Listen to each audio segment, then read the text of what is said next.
الحمد لله نحمده ونستعينه ونستغفره ونؤمن به ونتوكل عليه ونعوذ بالله من شرور أنفسنا ومن سيئات أعمالنا من يهده الله فلا مضل له ومن يضلله فلا هادي له ونشهد أن لا إله إلا الله وحده لا شريك له ونشهد أن سيدنا ونبينا ومولانا محمدا عبده ورسوله صلى الله تعالى عليه وعلى آله وأصحابه وبارك وسلم. أما بعد فأعوذ بالله من الشيطان الرجيم. بسم الله الرحمن الرحيم. فلولا نفر من كل فرقة منهم طائفة ليتفقهوا في الدين ولينذروا قومهم إذا رجعوا إليهم لعلهم يحذرون. وقال رسول الله صلى الله عليه وسلم من يرد الله به خيرا يفقهه في الدين أو كما قال عليه الصلاة والسلام. হযরত উলামায়ে কেরাম, মুহতারাম হাজিরিন, আজকে যে আয়াত আমি আপনাদের সামনে তিলাওয়াত করছি, অতীতে আরো একাধিকবার এই আয়াতও তেলাওয়াত করছি। এই আয়াতের তাফসীর থেকে কিছু কথাও শোনাইছি। আজকে আবার এই আয়াত তিলাওয়াত করার একটা উদ্দেশ্য আছে, কারণ আজকের এই অনুষ্ঠানের আলোচ্য বিষয় হল উলামায়ে দেওবন্দের অবদান। দেওবন্দ মাদ্রাসা যে সমস্ত উলামায়ে কেরাম তৈরি করছে, এই সমস্ত উলামায়ে কেরামে দুনিয়ার মানুষকে কি দিছে, এটা হইল আজকের আলোচনার বিষয়। এই বিষয়টা পরিষ্কারভাবে বোঝা নির্ভর করে এই আয়াতের বিষয়টা মনে রাখার উপর। যে আয়াত আমি তিলাওয়াত করেছি, এই আয়াতের মাঝে আল্লাহ পাক রব্বুল আলামিন ইসলামী শিক্ষার তিনটা গুণের কথা উল্লেখ ফটো তুলবেন।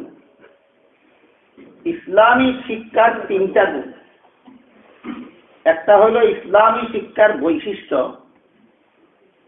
একটা হলো ইসলামী শিক্ষার আদর্শ, আর একটা হলো ইসলামী শিক্ষার উদ্দেশ্য। বৈশিষ্ট্য এবং আদর্শের প্রতি ইঙ্গিত করে আল্লাহ পাক রব্বুল আলামিন আয়াতে লিয়াতাআল্লামুনা বলে লিয়াতাফাক্কাহু বলেছেন। আর ইসলামী শিক্ষার উদ্দেশ্যের প্রতি ইঙ্গিত করে আল্লাহ পাক রব্বুল আলামিন ওয়াল ইউনযিরু কওমাহুম বলেছেন। সারমর্ম হলো ইসলামী শিক্ষার বৈশিষ্ট্য হলো এলিম অনুপাতে আমল। এলিম অনুপাতে আমল। আমার আগে সাবে হইয়া গেছে হতায় হতায় সহিয়াদিস, বৈশাখী মেলার বেলায় সহিয়াদিস যায় বউ। বুঝা গেল এলিম অনুপাতে আমল নাই। ইসলামী শিক্ষার বৈশিষ্ট্য এলিম অনুপাতে আমল। এই বিষয়টা আমি অন্য সময় আপনারা ক্লিয়ারলি কইছি। ইসলামের কোনো আকীদা বিশ্বাস প্রমাণ হওয়ার জন্য সহিহ হাদিসের দ্বারা দলিল দেওয়া লাগে। ইসলামের কোনো আমল প্রমাণ হওয়ার জন্য হাসান হাদিসের দলিল যথেষ্ট। ইসলামী কোনো আমলের ফজিলত সাব্যস্ত হওয়ার জন্য জয়ীফ হাদিস যথেষ্ট। সকল জায়গাতেই সহিহ হাদিস না, আকীদার বেলায় সহিহ হাদিস, আমলের বেলায় হাসান হাদিস, ফজিলতের বেলায় জয়ীফ হাদিস। অত হামিয়াত রাখি দিলে আপনারা আর সহিয়াদিস হইয়া ভুল বুঝাইতে পারতো না। ইসলামের আকীদা বিশ্বাস প্রমাণ হবে না জয়ীফ হাদিসের দ্বারা, হাসান হাদিসের দ্বারাও নয়। ইসলামের আকীদা বিশ্বাস প্রমাণ হওয়ার জন্য সহিহ হাদিস লাগবে। ইসলামের কোনো আমল প্রমাণ হওয়ার জন্য সহিহ হাদিসের দরকার হয় না, জয়ীফ হাদিসে চলবে না, হাসান হাদিস লাগবে। ইসলামী কোনো আমলের ফজিলত প্রমাণ হওয়ার জন্য সহিহ হাদিসেরও দরকার নাই, হাসান হাদিসেরও দরকার নাই, জয়ীফ হাদিস যথেষ্ট। এই মূল নীতিগুলি মনে না রাখলেই এলিমে আর আমলে গরমিল। ইসলামী শিক্ষার বৈশিষ্ট্য আল্লাহ এই আয়াতে উল্লেখ করিয়া দিতেন। ইসলামী শিক্ষার বৈশিষ্ট্য হলো এলিম অনুপাতে আমল। ইসলামী শিক্ষার আদর্শ হল সুন্নতে রাসূল এবং জামাতে সাহাবা। শুধু কোরআন হাদিস শিখলে হবে না, নবীর সুন্নত তরিকা মতো শিখতে হবে। শুধু কোরআন হাদিস শিখলে হবে না, সাহাবায়ে কেরামের জামাতের আদর্শ মতো শিখতে হবে। তাহলে ইসলামী শিক্ষার বৈশিষ্ট্য হলো এলিম অনুপাতে আমল। ইসলামী শিক্ষার আদর্শ হইল সুন্নতে রাসূল এবং জামাতে সাহাবা। এই আদর্শে বিশ্বাসী মুসলমানদেরকেই আহলে সুন্নাত ওয়াল জামাত বলা হয়। নবীর সুন্নতের অনুসারী আর সাহাবায়ে কেরামের জামাতের অনুসারী। ইসলামী শিক্ষার উদ্দেশ্য হল মানব জাতিকে জাহান্নাম থেকে বাঁচার পথ প্রদর্শনকারী একদল হক্কানি উলামায়ে কেরাম, নায়েবে নবী, ওয়ারাসাতুল আম্বিয়া তৈরি করা। ইসলামী শিক্ষার উদ্দেশ্য একদল নায়েবে নবী, একদল হক্কানি উলামায়ে কেরাম তৈরি করা। আমি আবার পয়সানদের কথা বোঝার সুবিধা লাগে। ইসলামী শিক্ষার বৈশিষ্ট্য এলিম অনুপাতে আমল করা। ইসলামী শিক্ষার আদর্শ সুন্নতে রাসূল এবং জামাতে সাহাবা। ইসলামী শিক্ষার উদ্দেশ্য একদল নায়েবে নবী, হক্কানি উলামায়ে কেরাম তৈরি করা। এই তিনটা জিনিসই উলামায়ে দেওবন্দের মধ্যে পরিপূর্ণভাবে পাওয়া যায়। এই তিনটা জিনিসই উলামায়ে দেওবন্দের মধ্যে কিভাবে পাওয়া যায়? পরিপূর্ণ পাওয়া যায়। উলামায়ে দেওবন্দের কাছে গিয়া দেখেন, যেই ধরনের এলিম সেই ধরনের আমল। এলিমে আর আমলে গরমিল নাই। ক্লাসে বসে ছাত্রদেরকে পড়ান। উলামায়ে দেওবন্দের মুহাদ্দিসিনে কেরাম ক্লাসে বসে বসে ছাত্রদেরকে পড়ান। রাসূল করিম সাল্লাল্লাহু আলাইহি ওয়াসাল্লাম 12 মাসেই রাতের বেলায় বিতির সহ 11 রাকাত নামাজ পড়তেন। আর রমজান মাসে বিতির সহ রাতের বেলায় 23 রাকাত নামাজ পড়তেন। তাহলে রসুলের রাইতের নামাজ 12 মাসের সংখ্যা ছিল একটা, আর রমজানের রাইতের নামাজের সংখ্যা ছিল আরেকটা। 12 মাস বিতির সহ 11 রাকাত পড়তেন। তাইলে বিতিরের 3 রাকাত বাদ দিলে তাকে 1 রাকাত। এই 8 রাকাত নামাজ যে আল্লাহ রসুল গভীর রাত্রে পড়তেন, এটা কি রমজান না 12 মাস? 12 মাস। এটার নাম তারাবি। 12 মাস যে রসুলের রাত 8 রাকাত পড়তেন, এটার নাম তারাবি, তাহাজ্জুদ। আর যে হাদিসে আছে আল্লাহ রসুল রমজান মাসে রাতের বেলায় বিতির সহ 23 রাকাত পড়তেন, এটা 12 মাসের না রমজানের আলাদা। এই 23 রাকাতটা কি 3 রাকাত বিতির বাদ দিলে 1 রাকাত থাকে, এটার নাম তাহাজ্জুদ। তাহলে তাহাজ্জুদের হাদিস আর তারাবির হাদিস আলাদা না আলাদা না?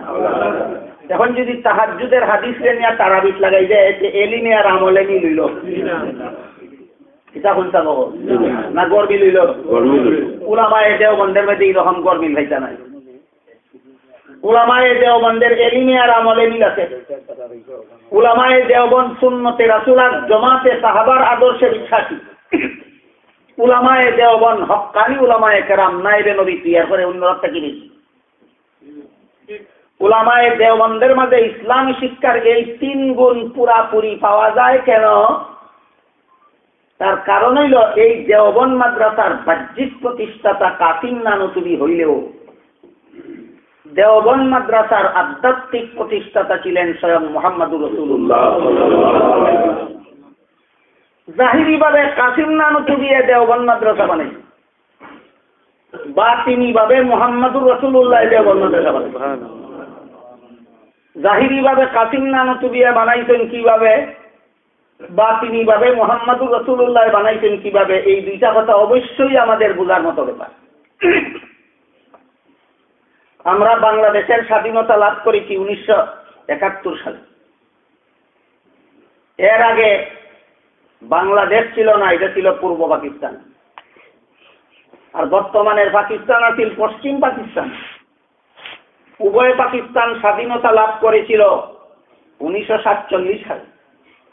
1947 সালের আগে বাংলাদেশও ছিল না, পাকিস্তানও ছিল না, সবটা ছিল উপমহাদেশ ভারত।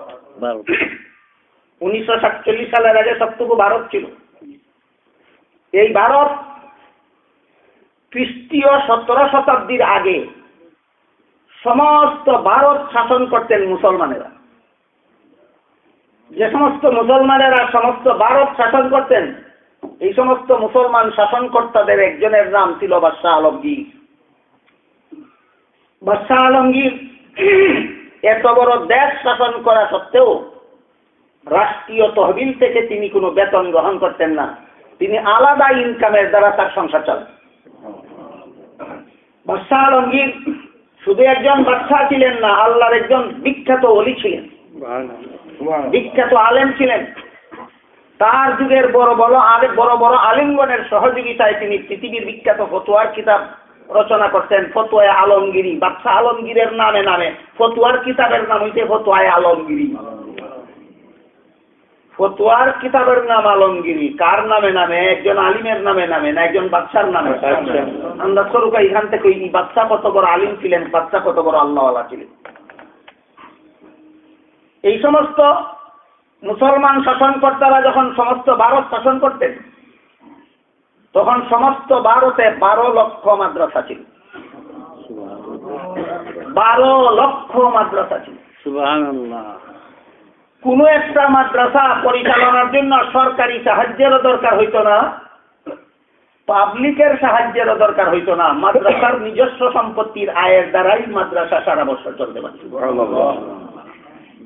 এই মাদ্রাসাগুলি কবে ছিল? সমস্ত ভারত যখন মুসলমানেরা শাসন করত তখন ছিল। খ্রিস্টীয় 17 শতাব্দীর প্রথম দিকে ব্রিটিশ বাণিজ্যের বাহানায় ভারতে প্রবেশ করল। প্রবেশ করার পরবর্তী 100 বছরের ভিতরে ভারতের শাসন ক্ষমতা জুড়ে দখল করে নিয়ে গেল। ভারতের শাসন ক্ষমতা ব্রিটিশ জুড়ে দখল করে নিয়ে যাওয়ার পর ন্যায়সঙ্গত ভাবে না, ব্যবসা করার লাগি বেটার দেশ গেলা দিয়া বেটার গতি দখল করি দিল। ন্যায় হইল না অন্যায়? অন্যায় ভাবে শাসন ক্ষমতা দখল। শাসন ক্ষমতা দখল করিয়া ভারতের যত ক্ষতি করছে, এর মাঝে একটা ক্ষতি, 12 লক্ষ মাদ্রাসার নামে যত ওয়াকফ সম্পত্তি ছিল সবগুলি সরকারি বাজেয়াপ্ত করে নিয়ে আসে। আপনারা এই 12 লক্ষ যে সম্পত্তির দ্বারা চলত সম্পত্তি সবগুলি সরকারে নিয়ে গেলে মাদ্রাসা চালু থাকবে না অচল? 12 লক্ষ মাদ্রাসা অচল করে দিল। 12 লক্ষ মাদ্রাসা অচল করে দেওয়ার পরে কলিকাতা এলাকার মুসলমান হলতে মুল্লা মাজুদ্দিন রহমতুল্লাহ আলাইহি ছিলেন কলিকাতা এলাকার একজন বিখ্যাত বুজুর্গ এবং আলিম। মুল্লা মাজুদ্দিন রহমতুল্লাহ আলাইহি ছিলেন শাহ আব্দুল আজিজ মুহাদ্দিসে দেহলভী রহমতুল্লাহ আলাইহির ছাত্র। শাহ আব্দুল আজিজ মুহাদ্দিসে দেহলভী রহমতুল্লাহ আলাইহি ছিলেন শাহ ওলিউল্লাহ মুহাদ্দিসে দেহলভীর প্রথম ছেলে। শাহ ওলিউল্লাহ ছিলেন হযরত উমর ফারুক রাদিয়াল্লাহু আনহুর খানদান। হযরত উমর ফারুকের খানদান শাহ ওলিউল্লাহ। তার আমলে সমস্ত ভারতে, শাহ ওলিউল্লাহর আমলে সমস্ত ভারতে শাহ ওলিউল্লাহর চেয়ে বড় কোনো আলেম ছিল। সমস্ত উপমহাদেশ দেশের মধ্যে সবচেয়ে বড় আলিম ছিলেন শাহ ওলিউল্লাহ। শাহ ওলিউল্লাহর প্রথম ছেলের নাম শাহ আব্দুল আজিজ। শাহ আব্দুল আজিজের কৃতি ছাত্রদের মধ্যে একজন ছাত্রের নাম ছিল মুল্লা মাজুদ্দিন। মুল্লা মাজুদ্দিন ছিলেন কলিকাতার বাসিন্দা। মুল্লা মাজুদ্দিন রহমতুল্লাহি আলাইহির মাধ্যমে কলিকাতা এলাকার মুসলমানেরা ইংরেজ সরকারের কাছে আবেদন করলো যে তোমরা আমরা 12 লক্ষ মাদ্রাসা ধ্বংস করে দিচ্ছ, অন্তত সরকারি খরচে কলিকাতায় একটা মাদ্রাসা বানিয়ে দাও। এই মাদ্রাসায় আমরা মুসলমানের ছেলেপেলেরা যেন আমাদের ধর্মটা শিখতে পারে। দরখাস্ত মঞ্জুর করিয়া লর্ড ওয়ারেন হেস্টিংস 1781 খ্রিস্টাব্দে কলিকাতায় একটা মাদ্রাসা বানিয়ে দিল। নাম দিল কলিকাতা আলিয়া মাদ্রাসা।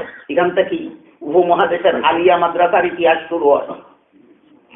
উপমহাদেশে আলিয়া মাদ্রাসার ইতিহাস শুরু হয় 1781 খ্রিস্টাব্দ থেকে, যখন লর্ড ওয়ারেন হেস্টিং 1781 খ্রিস্টাব্দে কলিকাতা মাদ্রাসা বানাইয়া দিয়া নাম দিল কলিকাতা আলিয়া মাদ্রাসা। সরকারি সাহায্যে পরিচালিত, সরকারের অর্থে প্রতিষ্ঠিত। কলিকাতা আলিয়া মাদ্রাসা প্রতিষ্ঠিত হওয়ার পরে ওই শাহ আব্দুল আজিজের শাহ অলিউল্লাহর ছেলে শাহ আব্দুল আজিজ ফতোয়া দিলেন, এই সরকার জুড়ে আমরার দেশের গদি দখল করছে, এটা অন্যায়, এটা জুলুম, এটা অত্যাচার, এটা অবিচার। আমরার দেশের লক্ষ লক্ষ মাদ্রাসা ধ্বংস করছে, আমরার দেশের কোটি কোটি টাকার সম্পদ অপহরণ করতেছে। এই জালিম সরকারের অধীনে থাকা যায় না।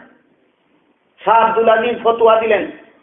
তখন সমস্ত ভারতের সর্বমোট লোক সংখ্যা ছিল 40 কোটি, মুসলমানের সংখ্যা ছিল 10 কোটি, আর 30 কোটি ছিল অমুসলমান। তখনকার আমলে এই 10 কোটি মুসলমান জনগণের মধ্যে শাহ আব্দুল আজিজ ফতোয়া দিলেন, এই জালিম সরকারের বিরুদ্ধে স্বাধীনতার যুদ্ধ করা ফরজ। একজন মুসলমানের জন্য ভারতে স্বাধীনতা যুদ্ধে অংশগ্রহণ না করিয়া বাঁচিয়া থাকা হালাল নয়। এবারে ইতিহাসে লেখা হয়েছে এটা বিপ্লবী ফতোয়া ছিল। শাহ আব্দুল আজিজের বিপ্লবী ফতোয়ার কারণে সমস্ত মুসলমানেরা এই জালিম সরকারের বিরুদ্ধে মুক্তিযুদ্ধে লিপ্ত হইল। মুক্তিযুদ্ধে লিপ্ত হওয়ার সময় কলিকাতা আলিয়া মাদ্রাসা পড়নেওয়ালারাও সরকার বিরোধী যুদ্ধে লিপ্ত হইল, অংশগ্রহণ করল। সরকারে দেখলো যে আমরা বানাইয়া দিলাম মাদ্রাসা, আমরার খরচে, আমরা টেকায় চালাই, আমরা নুন খাইয়া আমরা বিরুদ্ধে লড়াই করে, কয় তোমরা শিকাই মজা মজা শিকানিত লাগিয়া কিতা কিতা করতে হনুকা। কলিকাতা আলিয়া মাদ্রাসার প্রথম প্রিন্সিপাল নিযুক্ত করল খ্রিস্টান, দ্বিতীয় প্রিন্সিপাল খ্রিস্টান, তৃতীয় প্রিন্সিপাল খ্রিস্টান, চতুর্থ প্রিন্সিপাল খ্রিস্টান। এইভাবে একাধারে 26 জন প্রিন্সিপাল দিল খ্রিস্টান।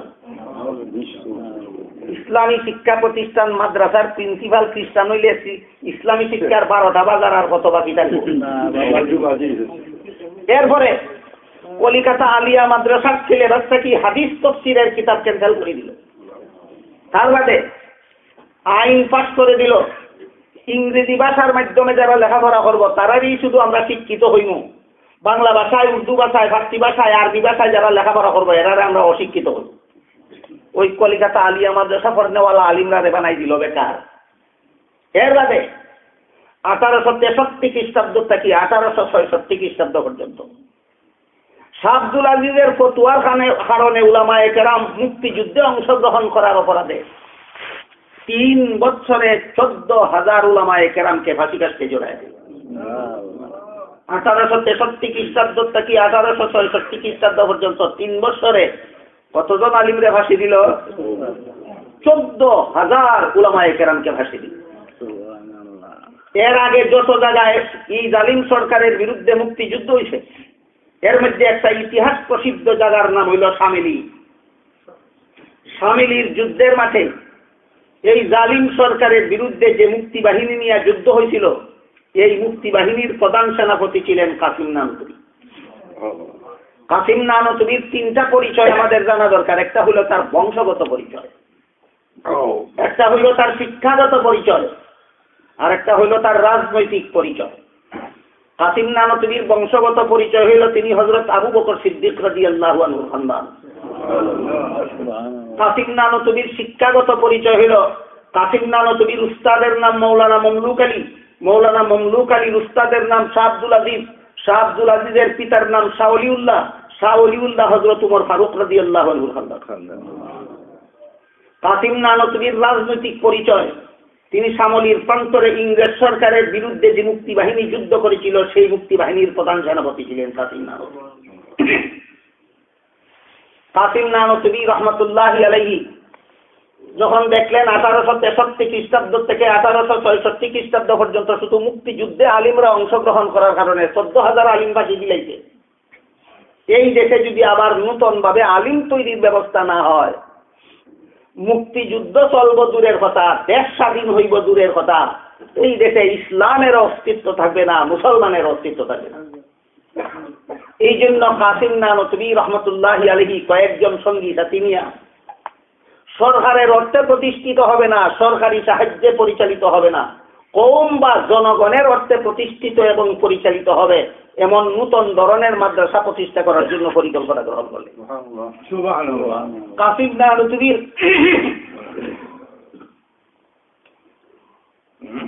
নানুতুবির এই সমস্ত সঙ্গী সাথীদের মধ্যে একজনের নাম ছিল মৌলানা রফিউদ্দিন রহমতুল্লাহ আলাইহি। মৌলানা রফিউদ্দিন রহমতুল্লাহ আলাইহি শব্দে দেখেন মুহাম্মদুর রাসূলুল্লাহ সাল্লাল্লাহু আলাইহি ওয়াসাল্লাম তার হাতের লাঠি মুবারক দ্বারা ভারতের উত্তর প্রদেশের দেওবন্দ নামক বস্তির এক জায়গায় লাঠি দিয়া দাগ দিয়া দেখাইয়া দিলেন যে তোমরা যে নতুন ধরনের মাদ্রাসা প্রতিষ্ঠা করবাই, নতুন ভাবে ওয়ারাসাতুল আম্বিয়া তৈরি করার জন্য এই মাদ্রাসার গড় আমার লাঠির দাগে দাগে নির্মাণ করবাই। সুবহানাল্লাহ। এই ঘটনা ইতিহাসের পাতায় লেখা আছে। আমি সেই রেফারেন্স দিতে গেলে আমার সময় প্রায় যাইব, আমার কথা শেষ হইতো না। ঘুম ভাঙ্গার পরে বাস্তবেও মাটিতে ওই দাগ পাওয়া গেল। স্বপ্নের কথা তো স্বপ্নে গেল, ঘুম ভাঙ্গার পরে বাস্তবেও মাটিতে সেই দাগ পাওয়া গেল। সেই দাগে দাগেই উপমহাদেশের সর্বপ্রথম কওমি মাদ্রাসা 1866 খ্রিস্টাব্দে কাসিম নানুতুবির নেতৃত্বে দারুল উলুম দেওবন্দ মাদ্রাসা প্রতিষ্ঠিত হয়। আমার কথা আছে এটা, দারুল উলুম দেওবন্দ মাদ্রাসার শিক্ষাপ্রাপ্ত উলামায়ে কেরামে দুনিয়ার মানুষকে কিতা দিছেন, দুনিয়ার মুসলমানদের কিতা দিছেন, এটা হইল অবদানের আলোচনা। অবদানের আলোচনা ঠিকভাবে বুঝার লাগি আগে চিনা দরকার দেওবন্দ মাদ্রাসা কোন জিনিসটার নাম, যেটা কাসিম নানুতুবি বাহ্যিকভাবে প্রতিষ্ঠা করেছিলেন, আর আধ্যাত্মিকভাবে যে দারুল উলুম দেওবন্দ মাদ্রাসা মুহাম্মদুর রাসূলুল্লাহ। তাইলে দারুল উলুম দেওবন্দ মাদ্রাসার জাহিরি প্রতিষ্ঠাতা হইলেন কাসিম নানুতুবি। এবার বলেন বাতিনি প্রতিষ্ঠাতা কে হইলেন? মুহাম্মদুর রাসূলুল্লাহ। যে মাদ্রাসার প্রতিষ্ঠার মূলে মুহাম্মদুর রাসূলুল্লাহর ইনফরমেশন আছে, এই মাদ্রাসার শিক্ষার বৈশিষ্ট্য অবশ্যই পাওয়া যাবে। এই জন্য দেওবন্দ মাদ্রাসার আলিম বলতে এলিমে আর আমলে মিল আছে, যে মুহাম্মদুর রাসূলুল্লাহর লাঠি মুবারকের দাগের বরকত। এই জন্য উলামায়ে দেওবন্দের এলিম সহিনা গলত, আমল সহিনা গলত, ইমান সহিনা গলত, আকীদা সহিনা গলত যাচাইয়ের জন্য সুন্নতে রাসূল এবং জামাতে সাহাবাকে তারা মাপকাঠির রূপে অবলম্বন করে, যে মুহাম্মদুর রাসূলুল্লাহ সাল্লাল্লাহু আলাইহি ওয়াসাল্লামের লাঠি মুবারকের দাগের বরকত। এই জন্য উলামায়ে দেওবন্দ এমন সমস্ত হক্কানি উলামায়ে কেরাম তৈরি করছে, যে সমস্ত হক্কানি উলামায়ে কেরাম সারা ভারতে নয়, সারা বাংলাদেশে নয়, সারা পাকিস্তানে নয়, সারা ওয়ার্ল্ডে সমস্ত বিশ্বে উলামায়ে দেওবন্দ বর্তমানে ইসলামকে জিন্দা রাখছে। দেওবন্দ মাদ্রাসা প্রতিষ্ঠিত হইল 1866 খ্রিস্টাব্দে। সর্বপ্রথম মুহতামিম বা প্রধান পরিচালক নিযুক্ত করা হইল যেই বুজুর্গ, তিনি তৎকালীন ভারতের বিখ্যাত বুজুর্গ ছিলেন হাজী আবিদ হুসাইন সাহেব রহমতুল্লাহ। দারুল উলুম দেওবন্দ মাদ্রাসার প্রথম মুহতামিমের নাম হাজী আবিদ হুসাইন রহমতুল্লাহ। দারুল উলুম দেওবন্দ মাদ্রাসা প্রতিষ্ঠা করার পরে সর্বপ্রথম যারে শিক্ষক নিযুক্ত করা হয়েছিল তিনি হইলেন শেখুল হিন্দ হযরত মাওলানা মাহমুদ হাসান রহমতুল্লাহ।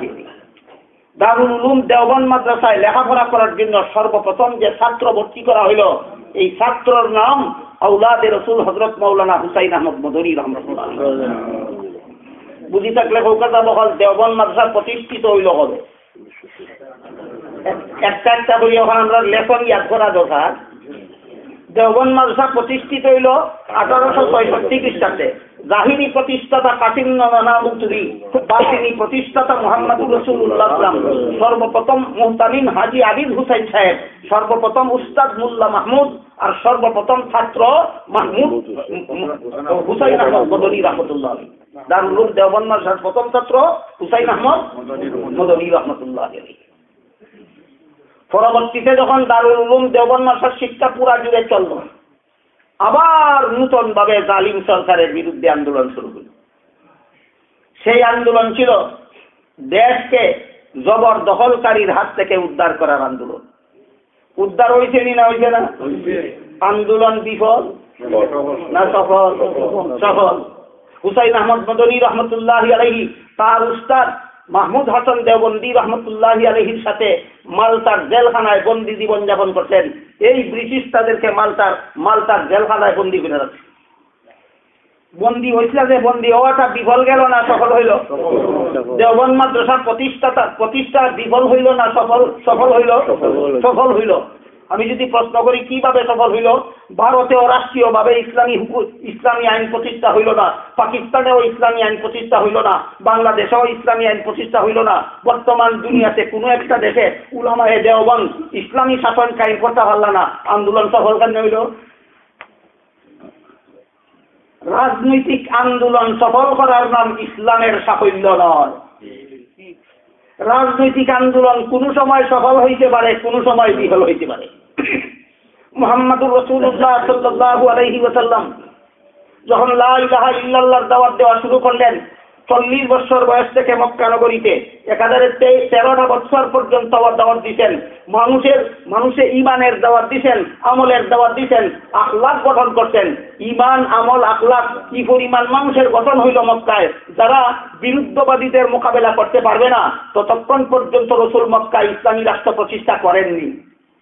ইসলামী রাষ্ট্র প্রতিষ্ঠা যে পুঁতির জুড়ে ভরা, পুঁতির কথা নয়। ইসলামী রাষ্ট্র প্রতিষ্ঠার রূপরেখা মুহাম্মদুর রাসূলুল্লাহ তার 23 বছরের নবুয়তি জিন্দেগিতে শিক্ষা দিয়েছেন। 13 বছরের মক্কি জিন্দেগিতে রাসূল ইসলামী রাষ্ট্র প্রতিষ্ঠা করেননি, 10 বছরের মদনী জিন্দেগিতে রাসূল ইসলামী রাষ্ট্র প্রতিষ্ঠা করেছেন। সুবহানাল্লাহ। বুঝি থাকলে খুব কথা বহল। রসুলের জীবন আমরা আদর্শ নিই। রসুলের জীবনে কিতাব পাওয়া যায় পয়লা দিনে ইসলামী রাষ্ট্র প্রতিষ্ঠার আন্দোলন না 13 বছর ঈমান আমলের আন্দোলন? পয়লা 13 বছর ঈমান আমলের আন্দোলন। ঈমান আমলের আন্দোলন যখন সফল হইব তখন ইসলামী রাষ্ট্র প্রতিষ্ঠার আন্দোলন সফল হইব। ঈমান আমলের আন্দোলন যতদিন পর্যন্ত বিফল থাকবে ততদিন পর্যন্ত রাষ্ট্র প্রতিষ্ঠার খেয়ালি ফুলাও খাইতে এবার পায়, রাষ্ট্র কোনোদিন দেখতে এবার চায় না। সফল কোন দিন হইব, কোন দিন বিফল হইব? আল্লাহ পাক রব্বুল আলামিন পবিত্র কোরআনের সূরা নূরের 55 নম্বর আয়াতে বলেন, ওয়াদাল্লাহুল্লাযীনা আমানু মিনকুম ওয়া আমিলুস সালিহাতি লায়াস্তাখলিফান্নাহুম ফিল আরদি কামাস্তাখলাফাল্লাযীনা মিন ক্বাবলিহিম وَلَيُمَكِّنَنَّ لَهُمْ دِينَهُمُ الَّذِي ارْتَضَىٰ لَهُمْ وَلَيُبَدِّلَنَّهُم مِّن بَعْدِ خَوْفِهِمْ أَمْنًا يَعْبُدُونَنِي لَا يُشْرِكُونَ بِي شَيْئًا وَمَن كَفَرَ بَعْدَ ذَٰلِكَ فَأُولَٰئِكَ هُمُ الْفَاسِقُونَ। কোন সূরার কত নম্বর আয়াত? সূরা নূরের 55 নম্বর আয়াতে আল্লাহ কইন, ও দুনিয়ার মুসলমান হল, আমি দুনিয়ার জীবনে তোমরা 3টা পুরস্কার দিব ওয়াদা করলাম। সুবহানাল্লাহ। দুনিয়ার জীবনে কটা পুরস্কার দিব? 1 নম্বর পুরস্কার লায়াস্তাখলিফান্নাহুম ফিল আরদ, তোমরা এই ভূমণ্ডলের শাসন ক্ষমতা দান করো। সুবহানাল্লাহ। পৃথিবীর শাসন ক্ষমতা তোমাদেরকে দান করো। সুবহানাল্লাহ। 1 নম্বর পুরস্কার। 2 নম্বর পুরস্কার ওয়ালাইউমাক্কিনান্না লাহুম দীনাহুমুল্লাযী ইরতাদা লাহুম, আল্লাহ পাক রব্বুল আলামিন তোমাদের জন্য যে ইসলাম ধর্ম পছন্দ করে নিতেন এই ইসলাম ধর্মকে আল্লাহ দুনিয়াতে প্রতিষ্ঠা করেছেন। সুবহানাল্লাহ। 3 নম্বর পুরস্কার ওয়ালাইউবাদদিলান্নাহুম মিন বাদি খাউফিহিম আমনা, বেঈমান সন্ত্রাসীরা যে তোমরা হামলা করে এই হামলাটাকে আমি আল্লাহ তোমরা নিরাপদ করিয়া দিব। সুবহানাল্লাহ। আল্লাহ সূরা নূরের 55 নম্বর আয়াতে সারা দুনিয়ার সমস্ত মুসলমানের সাথে ওয়াদায় আবদ্ধ হইছেন 3টা পুরস্কার দিবা মুসলমান হলে দুনিয়ায় তুই। 1 নম্বর রাষ্ট্র প্রতিষ্ঠা করিয়া দিবা, ইসলামী রাষ্ট্র। সুবহানাল্লাহ। ইসলামকে প্রতিষ্ঠা করিয়া দিবা দুনিয়ায়। 3 নম্বর আর সারা দুনিয়ার মুসলমানদেরকে সন্ত্রাসীদের হামলা থেকে নিরাপদ করিয়া দিবে। সুবহানাল্লাহ। তখন কোকা বর্তমান দুনিয়াতে কোন রাষ্ট্রটা পরিপূর্ণ ইসলামী রাষ্ট্র? একটাও নেই। বর্তমান দুনিয়াতে ইসলাম প্রতিষ্ঠিত না নির্বাচিত? বর্তমান দুনিয়াতে মুসলমানেরা সন্ত্রাসীদের হামলা থেকে নিরাপদে না এফেক্টেড? আল্লাহর ওয়াদা গেল হই, আল্লাহ মিছা ওয়াদা হরুননি, গেল হই বুঝার লাগে আগে একটা গল্প হইব নৌকাতে বুঝবা গেল হই। এক বেটা এক বড় হুজুরের কাছে গিয়া, হুজুর আমার কোনো সন্তান আছে নাই, দোয়া করবো আল্লাহ আমার একটা ছেলে সন্তান